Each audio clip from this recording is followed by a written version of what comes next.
Hello everyone, ভিডঙ্ক.com ওয়েবসাইটে তোমাদের সবাইকে স্বাগত জানাই। আমি সৌরভ দে, তোমাদের ম্যাথ টিউটর।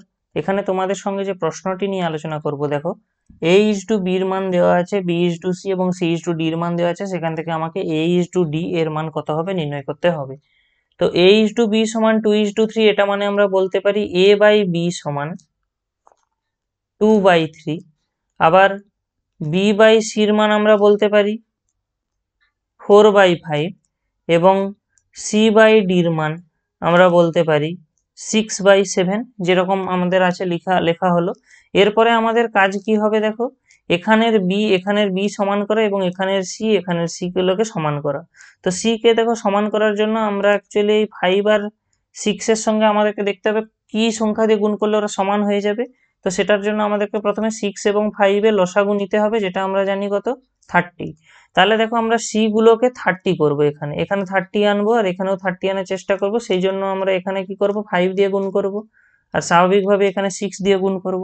তো দেখো যেহেতু এটা একটা রেশিও বা অনুপাত, তো আমরা অনুপাতের যখন লবে 5 দিয়ে গুণ করছি, অবশ্যই হরেও 5 দিয়ে গুণ করতে হবে। তাহলে আমরা এখানে কত পেয়ে যাব, 35।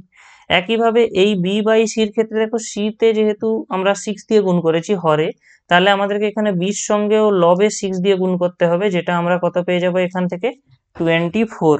ঠিক আছে। আবার এখানে দেখো b এর মান 24 এসেছে।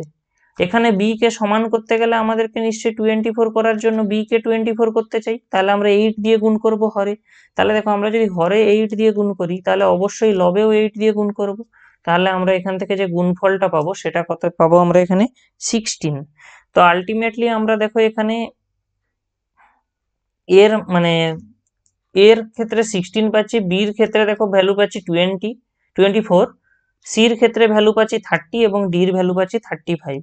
তো আমাদেরকে প্রশ্ন অনুযায়ী নির্ণয় করতে বলা হচ্ছে a:d, তাহলে সেটা কত হবে, 16:35। অর্থাৎ আমাদের এখানে যে অ্যান্সারটা চাওয়া হচ্ছে সেটা হলো 16:35। ভিডঙ্ক.com ওয়েবসাইটে এই ম্যাথটি দেখার জন্য তোমাদেরকে অসংখ্য ধন্যবাদ জানাই। এরকমই নানা প্রশ্ন ও তাদের সমাধানের জন্য তোমরা আমাদের ওয়েবসাইটটি ভিজিট করো।